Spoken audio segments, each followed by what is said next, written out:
ऊंची उड़ान के पहले छोटा सा नन्हा कदम पहले दिन लिया जाता है और यही छोटे छोटे नन्हे नन्हे हर रोज कंसिस्टेंट कदम फाइनली हमें उस शिखर तक लेके जाते हैं जिसकी हम उपेक्षा करते हैं। जैसे हमारी पढ़ाई लिखाई के पाठ्यक्रम में ABCD की शुरुआत होती है, वैसे ही बिहेवियर की दुनिया में ABC होता है। किसी का भी व्यवहार यदि आपको परेशान करे तो उस परेशानी के निदान के पहले आप उस व्यवहार का ABC एनालिसिस जरूर करेंगे। क्या है ये ABC एनालिसिस? आइए विस्तार से बात करते हैं। A stands for antecedent, B stands for behavior and C stands for the consequence। Madam मेरा बच्चा आंखों को बहुत गोल गोल नचाता है, मैडम मेरा बच्चा दांत को बहुत कटकटाता है, मैडम मेरा बच्चा पंजे पे बहुत चलता है, पैंट में बार बार पेशाब कर देता है, स्कूल जाने के नाम पे बेहोश होने की एक्टिंग करता है और खाना लगा दो तो बहुत रोता है, टीवी चला दो तो रोना बंद हो जाता है। ये सारी ही गतिविधियां जो कई बार माता पिता को बहुत परेशान करती हैं, इन्हें बोलते हैं behaviours which I want to change. तो जब भी आप कुछ बदलना चाहें तो सबसे पहले तो उस बिहेवियर को आइडेंटिफाई करें जिसको हम बदलना चाहते हैं। आज कर रहे इस डिस्कशन में मैं जिस उदाहरण को आपके साथ डिस्कस करूंगी उसको बोलते हैं मेरा बच्चा आंखों को बहुत गोल गोल नचाता है। मैम इस बिहेवियर का निदान कैसे करें आप मुझे बताइए। इस उदाहरण को मैं डिस्कस कर रही हूँ। बच्चा गोल गोल आंखों को नचाता है बन गया B behaviour. My dear parent, antecedent का एनालिसिस अब शुरू करें। एंटीसीडेंट होता है बिहेवियर के सारे W questions. So what is the behaviour? The behaviour is rolling of the eye balls. Now the question will come, when does this behaviour occur? ये व्यवहार कहाँ कहाँ होता है? स्कूल में, घर में, मॉल में, थेरेपी सेंटर में। With home this behaviour occurs more? Mummy के साथ ज्यादा होता है कि पापा के साथ ज्यादा होता है, भैया के साथ ज्यादा होता है कि थेरेपी वाली मैडम के साथ ज्यादा होता है, या किसी भी व्यक्ति विशेष का इस व्यवहार पे कोई प्रभाव नहीं होता? ये इसको होना है तो ये होगा ही।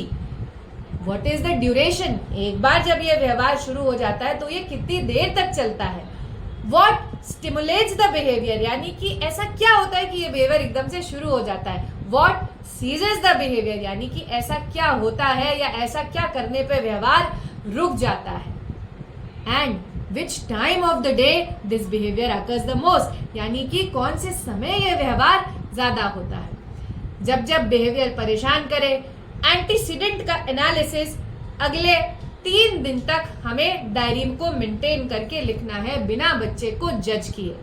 जब हम एंटीसीडेंट का एनालिसिस सारे W क्वेश्चंस के फॉर्म में लिखेंगे तो हमें धीरे धीरे ये समझ में आने लगेगा कि why this behavior is occurring। तो किसी व्यवहार को बदलने से पहले बिहेवियर को आइडेंटिफाई किया and why this behaviour is occurring को एनालिसिस किया हमने। A antecedent, B behaviour and C consequence. ये सबसे महत्वपूर्ण है माय डियर फ्रेंड्स, क्योंकि बिहेवियर को बदलने से पहले हमें कॉन्सिक्वेंस को समझना पड़ेगा और बिहेवियर को बदलने के लिए डायरेक्ट बिहेवियर पे इंटरवेंशन नहीं हो सकता, कॉन्सिक्वेंस को बदलना पड़ता है। बिहेवियर अपने आप बदल जाता है। सी कॉन्सिक्वेंस क्या होता है? यानी कि मेरा बच्चा खाली समय में आंखों को गोल गोल बहुत नचाता है। जो मैंने W क्वेश्चन का एनालिसिस किया तो मुझे ये पता चला कि खाली समय में बहुत गोल गोल आंखों को नचाता है। एज अ रिजल्ट क्या होता है कि उसको बहुत मजा आता है तो वो आंखों को और गोल गोल घुमाती है और हम उसको वो करने को अलाउ कर देते हैं। ये हो गया कॉन्सिक्वेंस। तो जितनी भी बार बच्चा आंखों को गोल गोल घुमाता है उसको मजा आता है और वो उस गतिविधि को और करता है। अब आपका ABC एनालिसिस कंप्लीट हुआ और इस ABC एनालिसिस के साथ जब माँ अपनी ऑक्यूपेशनल थेरेपी टीम से मिलेगी तो ऑक्यूपेशनल थेरेपिस्ट उनको possible solutions to work out this behaviour समझाएंगे।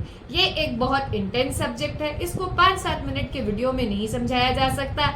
आज के लिए ABC एनालिसिस को मुझे लगता है आप गहनता से समझ गए होंगे। एंड माय डियर फ्रेंड्स, अगली बार जब आप किसी क्वेश्चन के साथ अपने ऑक्यूपेशनल थेरेपी टीम के पास जाएं तो बिहेवियर के साथ साथ ABC एनालिसिस करके लेके जाएं ताकि आप successful implementable hands on strategies हाथ में लेके वापस आए।